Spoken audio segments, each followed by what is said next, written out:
FM 89.1, Radio Universidad.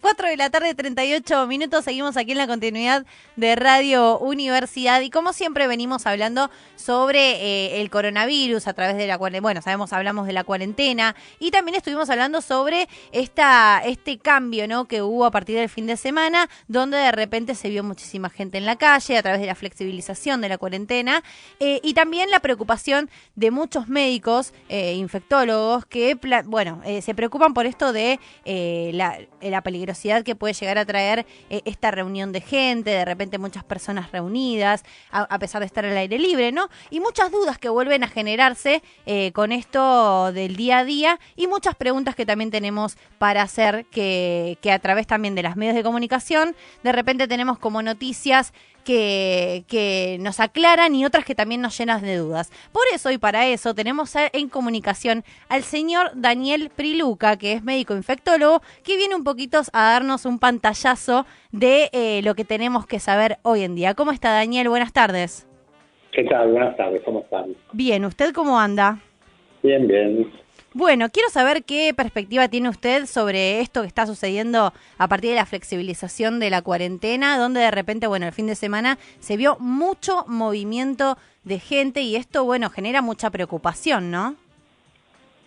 Creo que se dan una serie de situaciones que son lógicas, que por un lado hay mucha gente cansada de esto, que ha sido una cuarentena larga.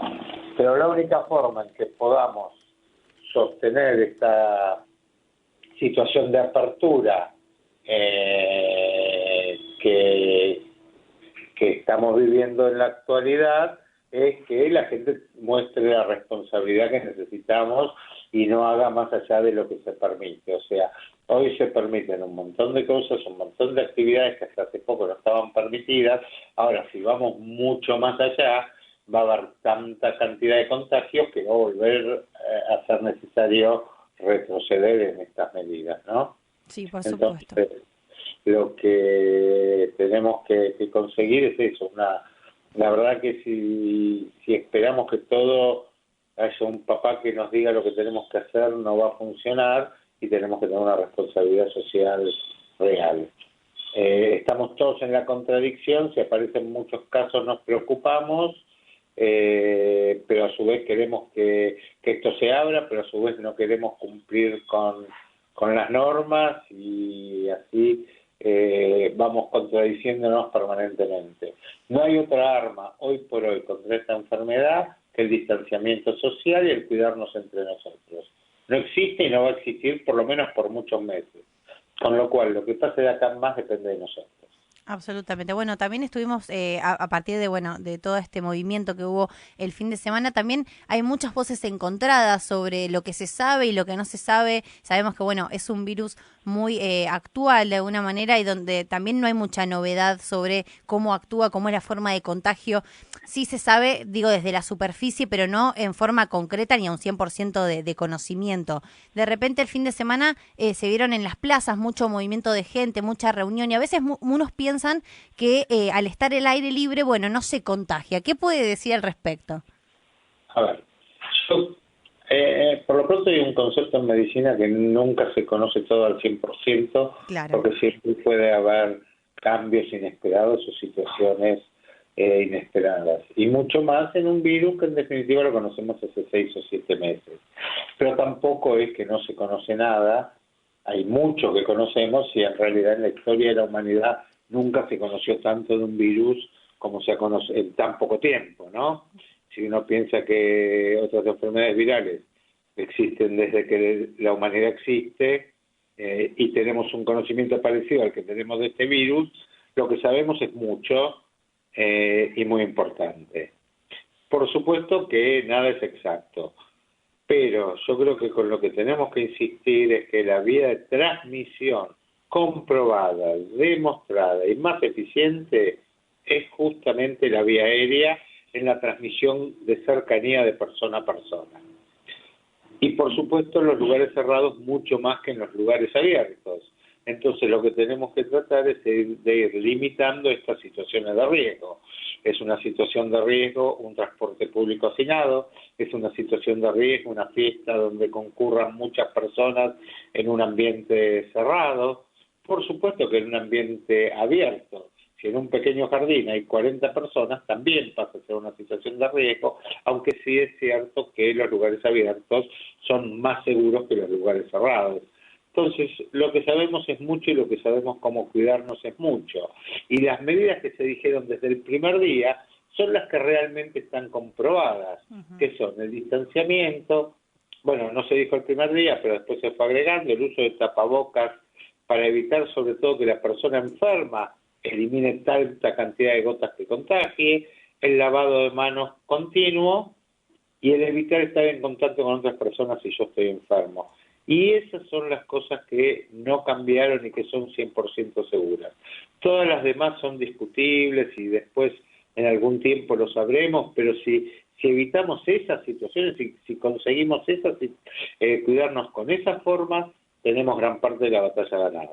Cuando hablamos específicamente de la desinfección en casa, que eso también es una de las pautas que al principio ya se empezó a plantear, ¿no? Uno empieza con la limpieza en casa. Específicamente, ¿qué es lo más importante de desinfectar cuando llevamos algo a casa? A ver, no está comprobado que los objetos inanimados sean causa de muchos contagios. Con lo cual, la limpieza de la casa puede ser un poco más intensa que la habitual y está muy bien. Si uno quiere aumentar los conceptos de limpieza, todo aquello que sea aumentar la limpieza es mejor. O sea, nunca en la historia hemos lavado todos los productos que trajimos de un supermercado. Si los queremos hacer, me parece bien, pero no está demostrado que esa sea una fuente importante de transmisión de enfermedad. Porque toda enfermedad necesita una cantidad de virus y un huésped. Es posible que si ayer pasó alguien y tosió encima de una lata y yo toqué la lata y después me llevé la mano a la boca, pueda tener algún virus. Hay que ver primero si esa cantidad de virus es suficiente para enfermarme. Ver si ese virus sigue vivo en esa lata. Claro. Entonces no son los mecanismos más habituales. Por supuesto que ayudan, pero si hablamos de lo que toco, lo más importante es que yo me lave las manos, no que lave la lata. O sea, si de la lata no me va a saltar a la vía aérea porque los virus no saltan. Los virus a lo sumo se establecen en una superficie y pueden seguir vivos durante un tiempo determinado que va a variar de acuerdo a un montón de condiciones, al clima, la humedad, la temperatura ambiente, etcétera. Igual que cualquier ser vivo. Entonces, si ahí me preguntan cuánto tiempo vive el virus en una lata, y depende de las condiciones, va a variar. Lo importante es que si yo toqué esa lata potencialmente contaminada, me lave las manos. Si aparte lavo la lata, fantástico, mucho mejor. Pero lo importante es el lavado de manos ahí, que es cómo nos puede llegar a transmitir de los objetos. Limpiar los pisos, por supuesto que es útil, sobre todo si yo tengo chicos chiquitos que van a jugar en el piso. No es tan importante que si yo camino por un piso donde alguien tosió por la calle, es poco probable que ese virus llegue a mi vía respiratoria si yo no me toco los zapatos. Claro. Entonces, hay que entender eso. Es un virus respiratorio que se transmite por vía aérea. Entra solo por la nariz, los ojos y la boca. No hay otro lugar. Y los virus, solamente pueden estar en el aire si alguien tosió recientemente o un tiempo más si es en un lugar cerrado. Hablando de eso, también se estuvo hablando sobre el rol del fumador, ¿no? ¿Qué pasa con el humo del fumador? ¿Qué puede decirnos al respecto? No hay demostración de que el humo del fumador sea un lugar de transmisión. Puede serlo, no hay evidencia de que lo sea. No estoy diciendo con eso de que no lo sea. Una cosa es que las cosas tengan evidencia y otra cosa es que realmente sean así. No hay evidencia por ahora del humo del fumador. El tabaco probablemente perjudique a la persona que fume. Claro, y sí. Eso ya es suficiente. Hay personas que suelen, a ver, ¿cómo decirlo? Por ejemplo, personas que puedan llegar a transmitir más que otras personas. Sí, son la gente que podría tener una gran expresión viral, no se conoce bien las causas, o son gente que estuvo en contacto con tanta gente que contagió a mucha más gente. Se habla de algunas posibilidades que existan algunos hipercontagiadores, pero todavía eso no está demostrado que existan. Pero hemos visto pacientes que han contagiado a mucha gente. ¿Hay algún factor que determine por qué hay más casos de hombres contagiados que de mujeres contagiadas? No, todavía no, creo que no. Igual las diferencias no son tan significativas, es un poco más de los hombres, pero no hay una explicación todavía para eso. Acá nos llegó un mensaje y nos envían. Para el doctor, ¿se sumaron nuevos síntomas a tener en cuenta para presumir un caso de COVID-19?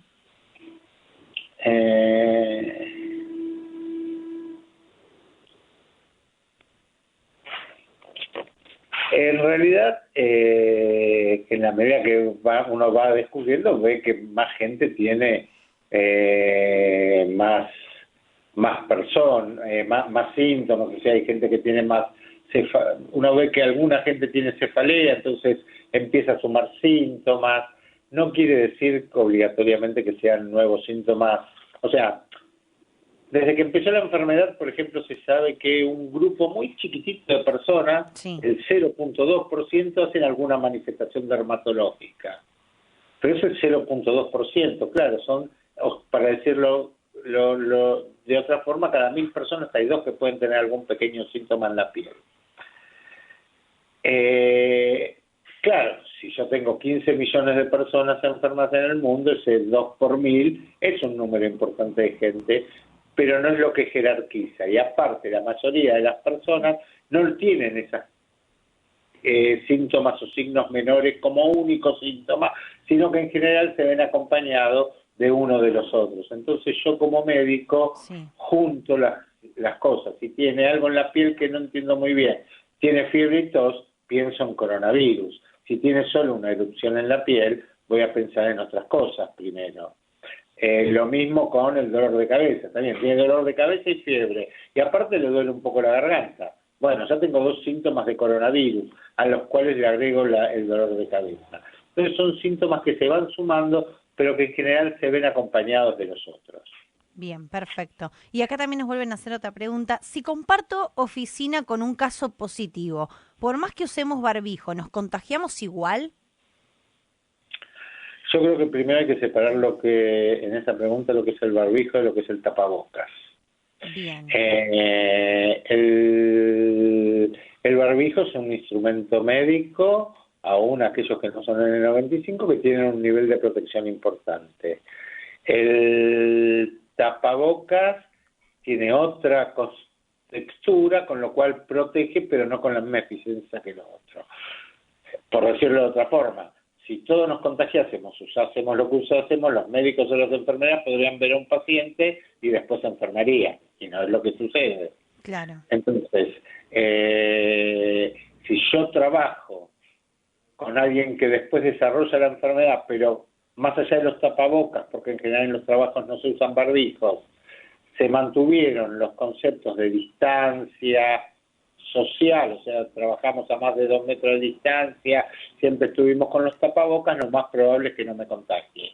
Sí, como nos cuesta cambiar hábitos, nos juntamos, no digo ya a tomar mate, pero a tomar el cafecito y comer una galletita en la oficina, entonces es mucho más posible que me contagie. De cualquier forma, no es automático, hay matrimonios que uno se ha enfermado y el otro no. Sí, llamativo eso, ¿no? Bueno, todas las enfermedades infecciosas son así, o sea, cuando uno ve las enfermedades infecciosas, ¿por qué un chico va a la escuela con varicela y un grupo de los chicos se contagian y otros no? Claro. Esa es la historia de todas las enfermedades infecciosas, ninguna son 100% efectivas en la transmisión. Igual, este es un virus muy contagioso. Bien, nos llegó otra pregunta que esto lo mandaron en audio, así que lo invito a que escuchemos lo que nos dice. Hola Doc, ¿cómo estás? Quería sacarme una duda. ¿Cómo es el tema ese que China había advertido hace un par de semanas atrás sobre la nueva gripe porcina? ¿Hay alguna novedad sobre ese tema? No, no se avanzó mucho. Permanentemente hay alertas sobre virus que pueden aparecer, que aparecen, en otras épocas fueron gripes aviares. Permanentemente hay situaciones de riesgo que hacen que uno esté alerta. No quiere decir que eso se transforme en una amenaza concreta. Hoy por hoy no se está dando una situación de riesgo con este virus, que por supuesto esto puede cambiar lo que yo estoy diciendo hoy a lo que voy a decir dentro de 20 días, cuando en diciembre del año pasado se empezó a hablar de un virus nuevo, no sabíamos lo que iba a venir y finalmente tuvimos este virus. Y hubo coronavirus previos que se fueron limitando en el tiempo y desaparecieron, como el MERS o el SARS. Con lo cual no es un momento, en este momento no es una situación de riesgo. Bien, perfecto. Bueno, en cuanto al tratamiento, ¿no? De lo que es el COVID, ¿qué avances ve y nota usted respecto a lo que es el tratamiento con plasma, que aquí en Argentina estamos bastante avanzados en el tema? A ver, el tratamiento con plasma no es un tratamiento demostrado. Uh-huh. No hay ningún estudio que haya demostrado que el tratamiento es efectivo. Es una muy buena idea que ya se utilizó en el virus Junil y en otras enfermedades en la historia de la medicina, con lo cual es muy posible que funcione. Pero hasta ahora no hay estudios que lo hayan demostrado. Vuelvo a decir, la ciencia tiene que tener unas vías de demostración de que algo es efectivo comparándolo contra otras cosas. Es decir, a X personas le dieron tal cosa y le fue bien. Yo tengo pacientes de 85 y 90 años que se curaron sin darle ningún tratamiento con coronavirus. Claro. Entonces, decir, esto sirvió, necesita una demostración. Por ahora hay solo 2 medicamentos que han demostrado una cierta efectividad en determinadas condiciones. Uno son los corticoides usados en determinados pacientes y en determinadas condiciones, en una dosis no muy alta, y el otro es el Remdesivir, que mostró una cierta efectividad en acortar los tiempos de internación y en bajar un poco la mortalidad. Esos son los únicos 2 tratamientos que hasta ahora tuvieron alguna demostración. Con el plasma hay que seguir trabajando, está muy bien hacerlo, no me parece que esté mal darle a un paciente plasma, pero no tenemos que tener en claro que no hay una demostración efectiva de que sí. Perfecto. Últimas 2 preguntas, por lo menos de mi parte. Si hay algún oyente que quiere hacer una pregunta, puede participar. Pero quiero saber qué piensa usted respecto al tratamiento de los medios en general que le están dando al tema del coronavirus en cuanto a la infodemia, ¿no? Esto también que tiene que ver con este bombardeo de mensajes constantes de mala información por momentos también. Bueno, ¿cómo lo ve usted esto? Sí, yo esto ya lo viví también en el comienzo de la epidemia de HIV y en la pandemia de gripe del 2009. Y la verdad que cuando el sensacionalismo va por encima de la verdad, al principio de la pandemia, cuando parecía que se soslayaban mostrando cifras de muertos, o cuando uno veía que en un determinado país, que puede haber pasado, una persona falleció o estaba fallecida en la calle y lo mostraban y lo repetían, la misma imagen decenas o cientos de veces, me parece que no ayuda. Me parece que la información válida es información con gente que sepa, que informe adecuadamente y que tenga cierta validez o cierto currículum, que igual nos podemos equivocar, pero que permita que escuchemos lo que dicen. También hay algunos colegas que parece que tienen un abono en algunos medios de comunicación, no sé cómo sacan el tiempo, porque muchos de nosotros no vamos jamás a los medios de comunicación porque no tenemos tiempo, porque estamos trabajando, y hay algunos que realmente uno los ve abonados en algunos lugares, ¿no? Aquí nos llegó un mensaje de Gabriel de Tablada también preguntando cuáles son las características para alarmarse en cuanto a los síntomas. Se refiere específicamente al tema de los olores que hacen de la pérdida de olfato. Pérdida de olfato, pérdida del gusto, fiebre, tos, dolor de garganta. cualquiera de esos síntomas tienen que consultar rápidamente al médico. No es una situación de alarma, o sea, perder el olfato es una característica que la hemos visto y la hemos visto mucho, es verdad. No es que eso sea un pronóstico de mala evolución de la enfermedad. Aparte, si el único signo que tiene es la pérdida del olfato y es una persona joven, probablemente evolucione bien y tal vez ni siquiera necesite ser internado. Pero lo importante en esto, y lo que sí venimos insistiendo desde el principio, es no decidir uno la importancia del signo o del síntoma, sino consultar rápidamente al servicio médico que le corresponda. Que seamos los médicos los que decidamos, aunque nos podamos equivocar nuevamente, porque no somos infalibles, pero que seamos los médicos los que decidamos qué vamos a hacer con cada paciente, o por lo menos le demos la opción de lo que le planteamos hacer, y no que se quede, que una persona se quede en la casa diciendo, como tengo nada más que pérdida de olfato, entonces no es grave, entonces me quedo en mi casa. Claro. Porque eso puede ir evolucionando y también la evaluación de las comorbilidades de las personas pueden ir cambiando. Excelente. Última, y tiene que ver más con su perspectiva y tiene que ver con, ¿qué esperanzas tiene de una futura vacuna? Yo creo que vamos a tener, tengo expectativa de que sea en los próximos días o semanas, obviamente. Se están empezando estudios en fase 3 y eso, en el mejor de los casos, tiene que llevar de 4 a 6 meses. Más el tiempo de producción después de vacunas pensemos que aunque sea una vacuna una sola dosis, para el mundo hay que hacer 7.500 millones de dosis. La única que nos queda ahora es cuidarnos en casa y tomar las medidas, justamente, ¿no? Así es. Daniel, le agradezco muchísimo su tiempo. No, al contrario, que tengan buenas tardes. Que tenga buenas tardes. Estábamos hablando con Daniel Priluca, que es médico infectólogo, que nos estaba un poco despejando las dudas, porque todos los días estamos como muy bombardeados de información y a veces no sabemos qué es cierto y qué no, así que es importante despejar dudas con la gente que sabe, por supuesto. Desde la Universidad Nacional de La Matanza, Radio Universidad FM 89.1. Siempre cerca.